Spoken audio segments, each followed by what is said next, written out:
folks. So this time I'm going to be talking about the renin, angiotensin, aldosterone system. I just call it RAAS to make it easier for me. Okay, so I'm just gonna be going through my notes. It's a chaos, but this was my notes when I was studying, and I'm going to be recalling the information and explaining them to you how it works. Okay? Okay. Prior to this, I wanted to explain that, to be honest, you could be able to eliminate a lot of process here. If I were to design, or my best teacher said, if he was the designer, right? But you know, the body is a really complex, you know, the most complex thing in the world, one of the most complex. And um, understanding this process, why it has to be going through that loop, we don't understand. It's really like a question mark, and it kind of,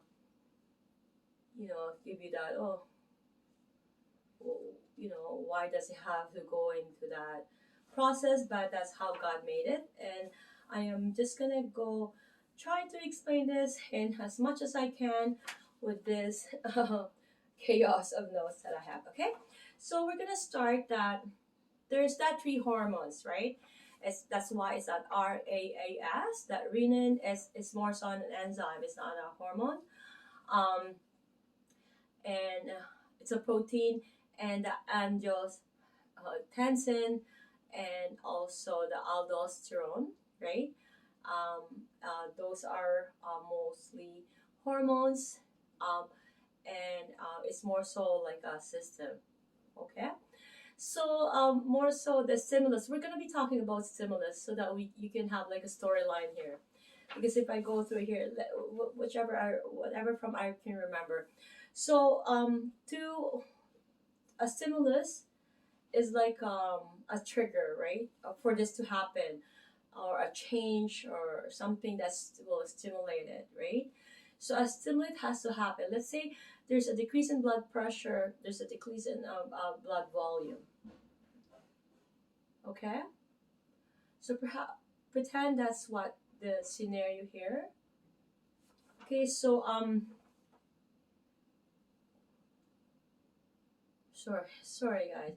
So okay, so what's going to happen here? Renin will be secreted by the kidney, and then it will actually stimulate the liver to excrete or secrete and angiotensinogen. When you see the word GEN into any of the hormones, that means that's inactive. If you see the word with no gen, just like the word angiotensin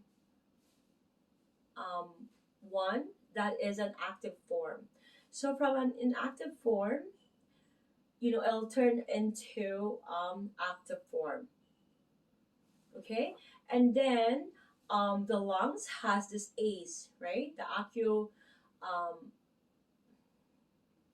acupol ACE in it's like a drug to actually inhibit. It's an ACE inhibitors. Okay, that's from the lungs. But for the hormone that it secretes, it's called the angiotensin converting enzyme. Okay, so the lung has that. So it has an exhibitor. It's inhibiting hormones and also an converting enzyme. Okay, so what the converting enzyme does, it will convert, guess what, the angiotensin 1, because this is useless really, it has no really use in this cycle or process or this loop. It will turn it into angiotensin 2. Okay, and there's that angiotensin 2 blockers that is being released by the adrenal cortex. Okay, if you were to remember the ADH, okay, so keep that in mind. I just did a video. I just posted just earlier, and then from there it's going to release aldosterone. Okay, so that is a mineral corticosteroids, and aldosterone blockers is the is spironolactose. Okay, so that is something that if we could, let's say in forms of drugs or an inhibitor, so if there's overproduction, and then it will stimulate and it will trigger to inhibit, sort of release some inhibitor to balance. Because keep in mind, right, our body will always, if there's that variance, a little even variance or a little, it's a little off, it will always try to fix itself. It will bring back to its natural equilibrium or natural state or natural balance. That is what's called homeostasis. Okay, so there's a lot of process going on, but I'm gonna skip that. I wish I bought a small board, so I'm gonna do a video of the process so that you can put this all in, because there's some little puzzles that I know that if you're in my channel, there's some that is not unclear. Even after this, you're gonna have to go back to your anatomy, put this together, because you wanted to have a good grade, so you wanted to pass your exam, you wanted to be a good therapist, you wanted to be a good um, teacher, you wanted to be a good writer, you wanted to be a good nurse, whichever you want to be, right? So, for the release, usually is the trigger. What stimulates the renin is usually the low blood pressure, like I said, the low sodium, okay, um, and the distal convolutive tubules, if there's an increase in the SNS, the fight and flight, right? It's the innervation releases. Okay, so I'm gonna mention here that from the kidney, it'll go to the liver. It will release the AT1, right, which is the angiotensin 1, and then it's going to have that converter of ACE converter from the lungs. From AT1, it will convert into AT2, which is angiotensin 2. Okay, so that is mainly how it works. And I'm just checking here if anything that I missed here.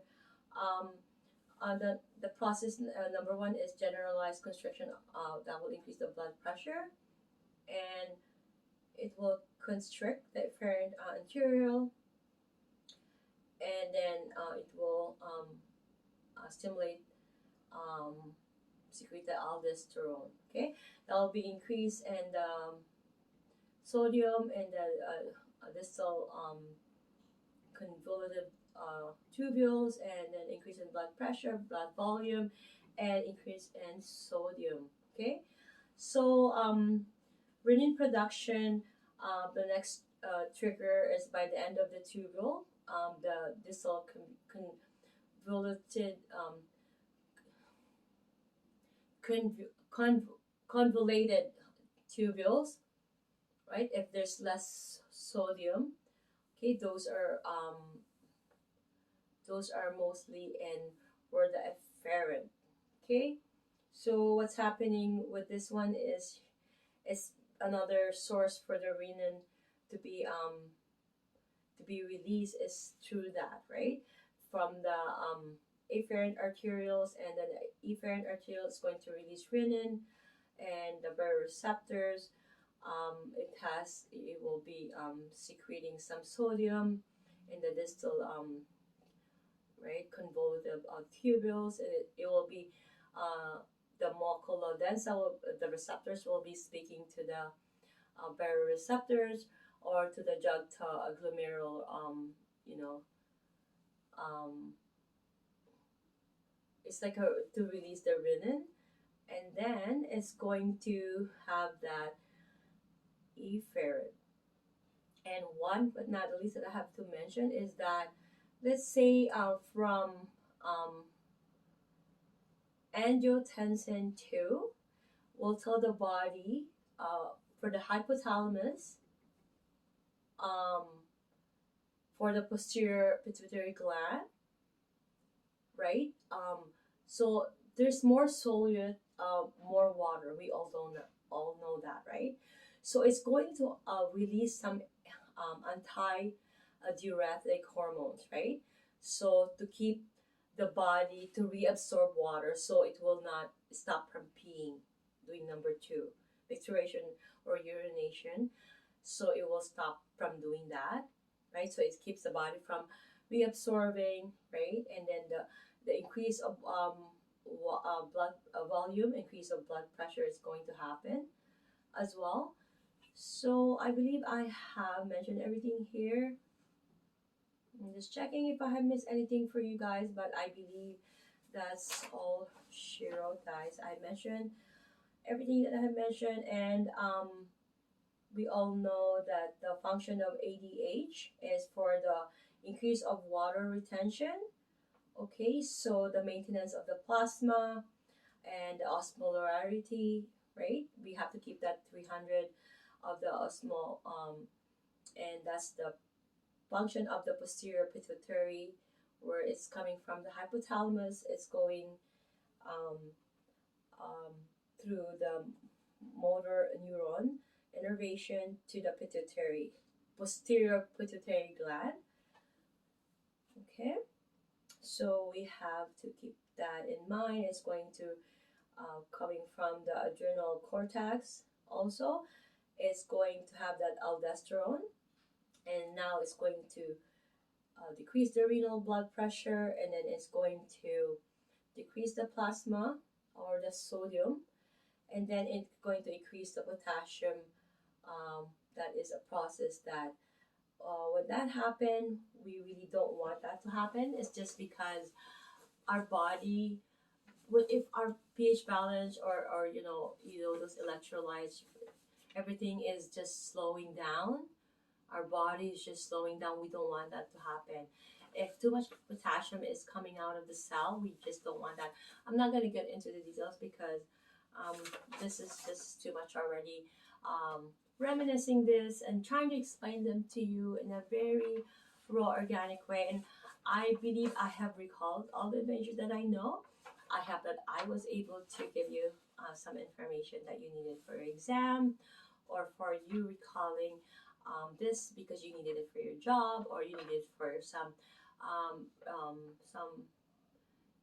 some making that information short into a permanent information that you don't need to look into your notes when you're speaking to your client, as a therapist or as a teacher, as a writer, as a nurse, or anything that you are.